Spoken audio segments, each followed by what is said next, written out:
You want to be called Larry the house lifting lobster? How about Charlie Chestocalypse? Or pectoral Petey McGee? Then this video's for you, brother.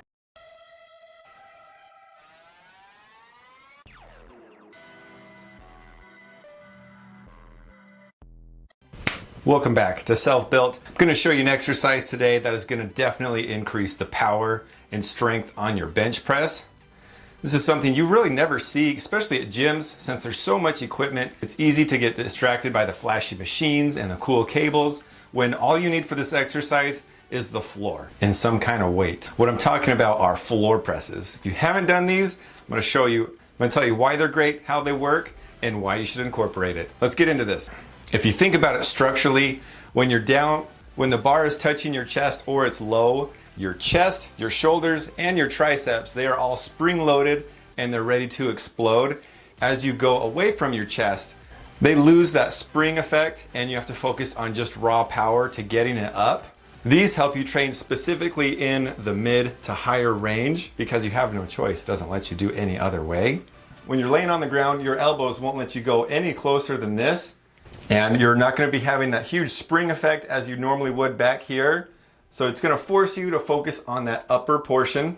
That's where people have what's called sticking points, where you can out the gate, push it up pretty quick, but then you really stop and hit a wall. This is going to help you push through that wall and get those big numbers up for you, or get those extra reps so you can get those extra gains. Thinking in terms of hypertrophy, it's a great way to focus on that upper portion.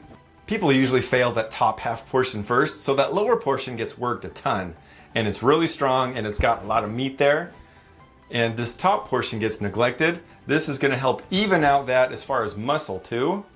And a third reason is safety and rehab. With your elbows not being able to go any further than this, the weight can't pin you. You can just drop the weight to your sides if you're using dumbbells. And if you're going through any type of shoulder rehab, which I've done that before, they'll say when you're doing any sort of pulling or pushing exercise, they don't want your elbow to swing any further than where your hips or your waist is at, just because it puts a lot of stretch and strain on that muscle. So when it's trying to rebuild and recover, it might not be the best idea. So this is going to help with that too. There's different setups you can do. You can do Smith machine, you can do barbell, you can do free weight, whatever you want. I'll show you two different variations. For my current chest workout, I started with Smith machine just because it feels really nice and locked in. You just treat it like a normal bench press. And then as you go down, you'll notice that you can only go this close and then you just go back up. It's just training that half portion.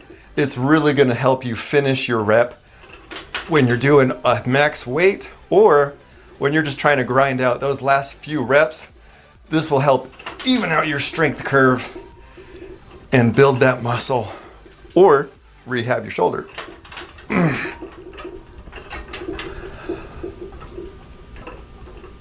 Oof.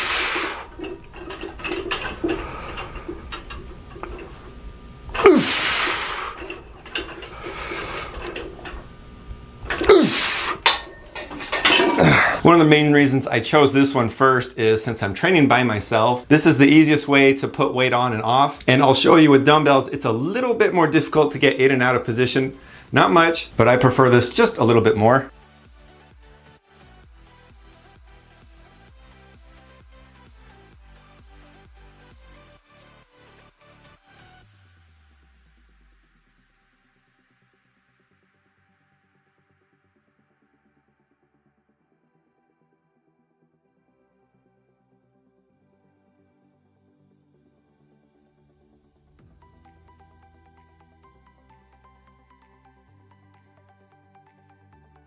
Here's a dumbbell version.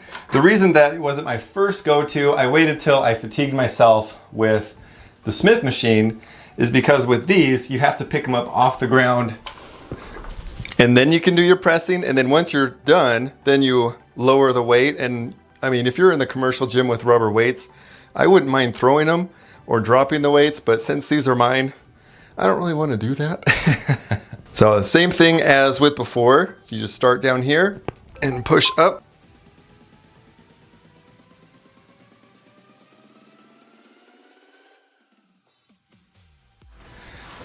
Something I really like with doing dumbbells is you can adjust your hands from a pronated to a supinated or a neutral. Whatever feels the best and helps you get that best chest squeezing action. Where if you're doing a barbell, you're not able to get that luxury. So there's definitely some ups and downs to each of these things. You can use cables, you can use machines, but as long as you're using this principle that you're basically just going halfway down and training the upper half of your range of motion, it's going to help you get stronger and activate those muscles needed to get that bar all the way to the top.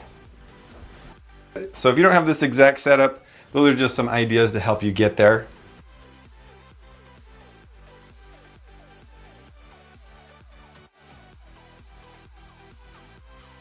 If you're new to doing these exercises, you'll really feel a different pump and a different fatigue just because you're able to fully tire out your chest and it feels really good. That brings this video to an end. Don't forget to like, share, and subscribe. If you've tried floor presses before, let me know what your experience has been. Are you a fan? Are you not? Or are there ways that you've made tweaks that make it feel even better? Let me know. I'd love to hear what your thoughts. If you want more chesticular tips, then don't forget to tune in for more self-build.